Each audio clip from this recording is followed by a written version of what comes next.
Mhm. All right. I think we are talking about A Night of Seven Kingdoms on Yes. HBO, the Game of Thrones spinoff, 100 years before Game of Thrones took place. I think this is the episode that probably, at least from my social media um, algorithm, everyone kind of fell in love with Egg. Yes. 100%. The dialogue, the facial expressions, especially when he saw the Targaryen flag, like that was just yeah. Everything about him was great this episode. Yeah, especially the scene where Dunk is telling him, he's like, what? He's like, where he's complaining to Dunk about his puniness. And he's like, I'm small for my age. And Dunk responds by, well, everybody thinks I'm stupid. And then, And and then even I was sitting there and I was like, and yeah, he's like, what? He's like, how did you feel when somebody is like, what did you do when people tell you you're stupid? He's like, what business of yours? And he's like, you know, yes, he was great. he's adorable. Again, we love when there are good child actors out there Yes. who know how to act because we have seen stuff where we don't want to like crap on the acolyte. Apparently, side note, there's a lot of talk ramping up again about people wanting a second season, which is crazy. But No one of comment. the downfalls, one of the things that we both agreed we did not like in it was that her acting was a little less Yes. than stellar. So yes, they have a little child who is a perfect complement to the 6'5", 6'7", however tall he is, Dunk. Yes, they work very well together. Have great chemistry. Um, very pleased with the second episode. I hope people start tuning in. I've seen more chatter about it start ramping up online, and I'm glad because it kind of, again, we talked about this in the first recap. It's kind of a breath of fresh air where, I mean, we know like we'll get into the jousting scene here in a little bit, but it isn't going to be heavily on rats eating through somebody's chest in a torture method. Right. And I do appreciate some of it. Like I enjoyed the episode. Um, Opening scene caught me off guard a bit, but you know, Yeah, it opens again with Dunter talking about Ser Arlan and his impact on Dunk. I mean, to be honest, that he has this.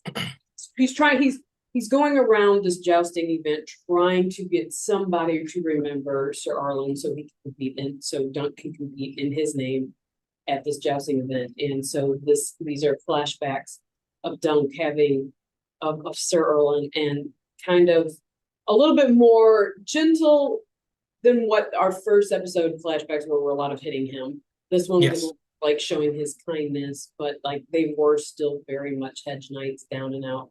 But yes, the very first scene, we found out that Sir Arlen swung two swords. Yes, he was blessed. As the episode started, I remember like thinking to myself, they set the tone in the first episode with the poop tree, and I was like, I wonder if that just set the tone. I wonder if there's gonna be, and I was like, oh well, there it is. Right, just boom. But no, I enjoyed the episode. I understand because I saw a few people talking about how they feel like nothing's happening. And I don't disagree based off the universe that we're used to, but because this is a more contained show, a smaller, more not intimate, but a more humble set. Like the yes, set pieces compared to Game of Thrones and House of the Dragon are massively smaller, right. more humble. And so, yes, it does because we're used to dragons and wars and beheadings. It does seem like there's just a lot of nothing. While I think the conversation dialogue is really good, I can see where people are coming from, but I appreciated them giving us another side of Sir Arlen. I appreciate Egg getting his time to shine. I like Sir Dunk having that conversation with um I forget the guy, but the guy that did remember Ser Arlan. Baylor. Yeah, Baylor Targaryen is the one that finally gets. yeah. And then Dunk, when he's laying down, or no, when he's sitting by the fire and kind of talking to Egg about like, what hedge knight has ever done anything like grand? Like that realization of this world is so much bigger than me. And I do appreciate all of that. And then you finish it off with some jousting, which I do appreciate because my brain needs that. Yeah, I agree. I think that it's kind of, I mean, I hate to dump everything on the Netflix model of how things should be run, but you know, it was discussed by Matt Damon that for people who stream, it's they want action immediately, and then you have to reiterate the plot 3 or 4 times, and then you need a action scene in the first act, second act, and the third act, and that doesn't always make for the best. Like when you just start throwing in action, so for action's sake, it's Right. and this again, this is Dunk's tale. This is strictly, this is not a, yes, it's going to be a, you're going to recognize these names, the Baratheons, the Targaryens, the Crabber, I can't think of his last name right now, but you're going to recognize all these names in this universe, but it is about their journey through then their story together and the bond they create to where they end up. Yes. And it's not going to be it in a way, it's giving us a lot of insight between a lot of these houses that we weren't kind of aware of. And it's not immediately throwing us into a war. This is a time of peace. The Targaryens aren't at the top of their game because they don't have dragons. So people are starting to wonder, why are they still in charge? They don't have their nukes, as it were. Yeah.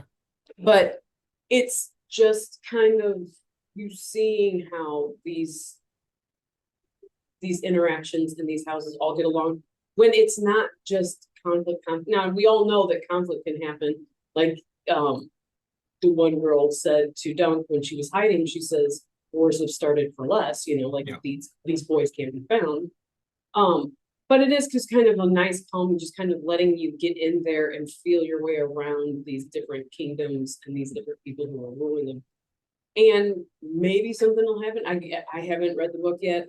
Maybe something won't, but I mean, it's the Targaryens. Targaryens tend to be a little fiery. Yeah. They're dragon blood, so we don't know at any given moment what might set one of them off. But it was also kind of nice to see a bunch of Targaryens and their families and how they even just kind of get along with each other.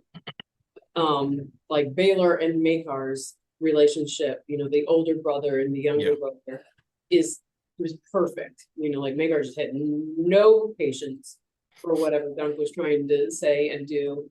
And Baylor being like the hand of the king is trying to be like, I'm tasked with knowing the history, I'm tasked with knowing people and having as the hand of the king, people coming to us and requesting things. So I have to learn about the kingdom in its whole, so I enjoyed that. And again, we got glimpses. I'm kind of glad that they're not trying to make it too big of a secret for anybody that does know. And if you don't know, if you still haven't kind of put the pieces together, they were very much showing their hand in who Aegon/Egg is. Like his little face when the Targaryens rode into, is it Ashford? Yeah. Ashford Meadow, yeah. Yes.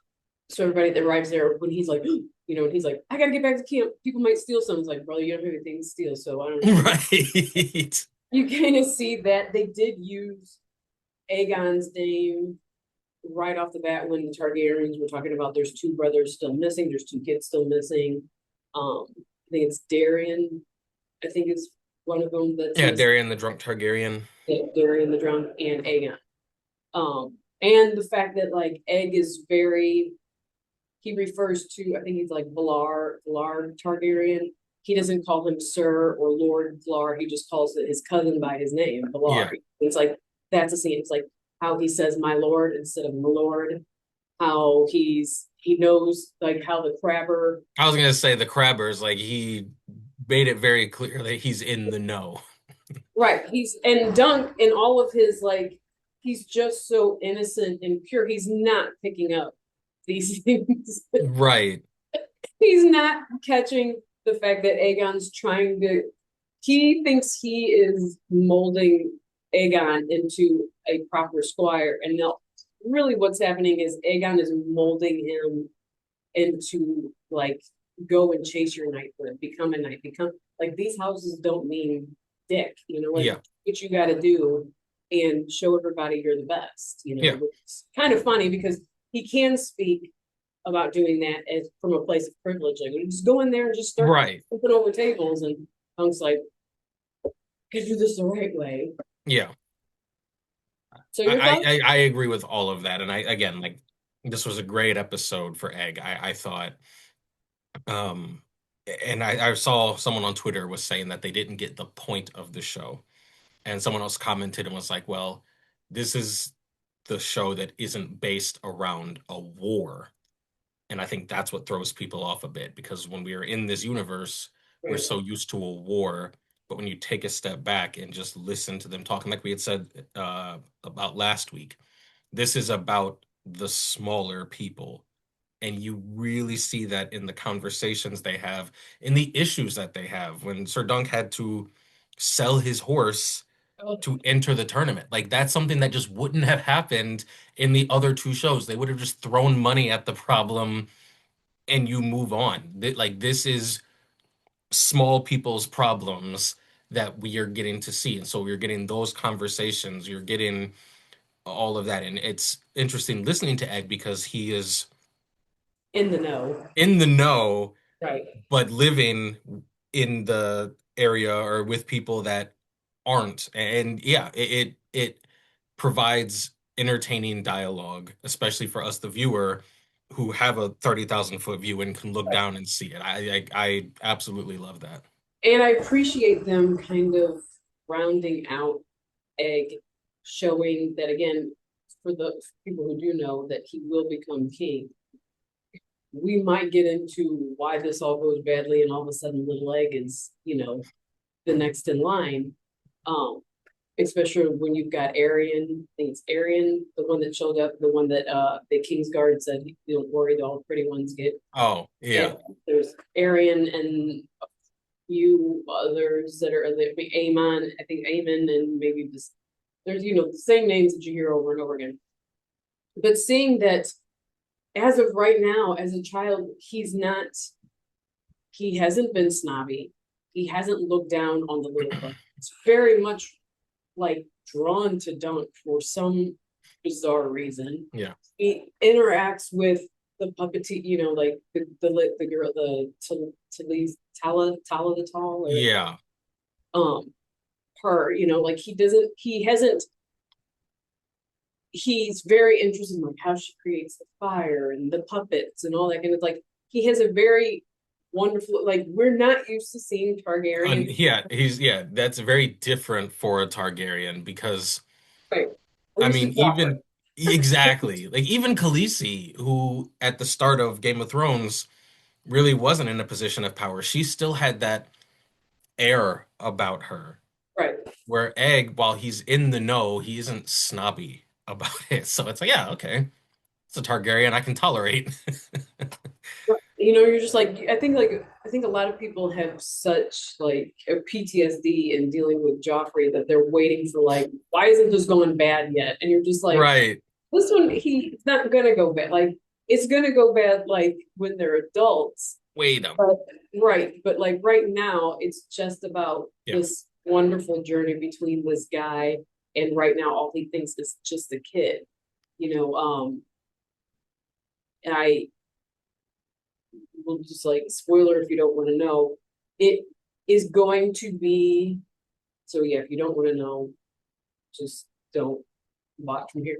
But he will reveal himself before the end of the season to him.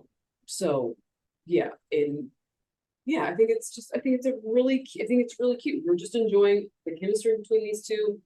watching everything around, seeing that like this jousting is more than just guys, gaming with each other, that there might be some political stakes to this jousting when it comes down to Yeah. it.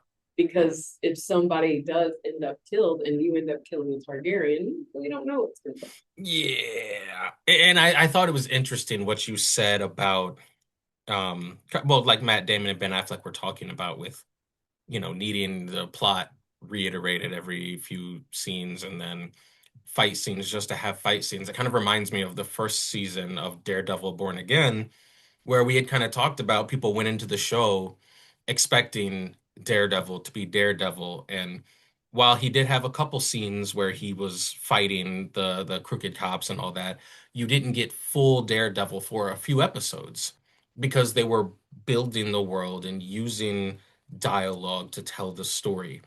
And I think that is something very important that we will get it and it's going to be great, but appreciate Oh, that, the conversation, appreciate the smaller people's stories. I mean, last season of House of the Dragon, there was that one episode where it was just conversations between different actors, and it was one of the best episodes right. when Rhaenyra sneaks back into, I think it's King's Landing, to the church, and like their conversation there, phenomenal. Nothing was exploding, no dragons were involved. You could, and yeah, the stakes were higher, but you could just appreciate the conversation between the two. And I think that's what people, because a lot of people didn't know what to expect from this show. But yeah, when it gets to the jousting, there's stakes involved, and it will be great. But I guess my thing for everyone is just enjoy the calmness, appreciate the chemistry, appreciate the conversations. And I mean, and this goes to the fact that it has to do with a lot of times with people's attention, like their inability to pay attention for long periods. But listen to the things that are being said. Yes, There's, yes, you might be picking up plot things that are going on and that might move you forward that you may not be paying attention to because you're just like, oh, we're talking again. Listen to the things that are said. Look up, who these people are that are saying and what these consequences might have down the road. There is a story there. It doesn't have to be shown to you. Sometimes you have to listen to it and hear it build. yes. So it's like just settle down. I think Yeah. we'll get there. It's you don't need weenie swinging visuals all the time. I mean, I 100% agree. 100%. I'm not going to say that and pretend like I don't miss it. Like I sure. definitely love the action scenes, but I can appreciate a story being told without dragon fire, without beheadings and stuff like that. Like I can appreciate just good writing. And the fact is, going back to what you're saying about appreciating the good writing is a lot of this dialogue is pulled directly from the book. This is like one of the times where they are almost adapting the book like page by page for this series. So it just goes to show you how good his stuff was when people don't get in there and just kind of like Right. mess with it a whole bunch. That Yeah. there's this is it's a good. It doesn't have to be explosions and dragons and stuff and all this stuff. That these are the stories that are happening between those times of great peril and great destruction and wars and all that. And that's sometimes people just want to hear those stories too. Yeah. That's yeah. So I appreciate it. I've enjoyed it so far. Again, it's 8 episodes, and like I said, they're adapting it pretty much straight from the book. So these are all short stories. So there's 3 of them, and they're just going to do each season as the short story. So I really do look forward to how they just keep going on about with it. Me too. So since that was episode 2, we were like, well, there's not too much going on. Well, there isn't. We did, like I said, we did see them straight out saying that like Aegon, like they're not hiding who Egg is as Yeah. far as in relation to the Targaryens. I mean, you saw the coin in the first episode. Well, he didn't put the coin down, but his Right. brother did. And did they announce that they were brothers in that scene or no? Oh, So maybe not. So maybe I guess that wouldn't be as obvious. Because if they did, I'm like, well, there was like they kind of put it in your face right there when he slams the coin on the table. this kid has a shaved head. Clearly, he is, He's hiding something. yeah, he's keeping his head shaved because he doesn't What want color that. do we think his hair is? We know it's going to probably be bright white. So it's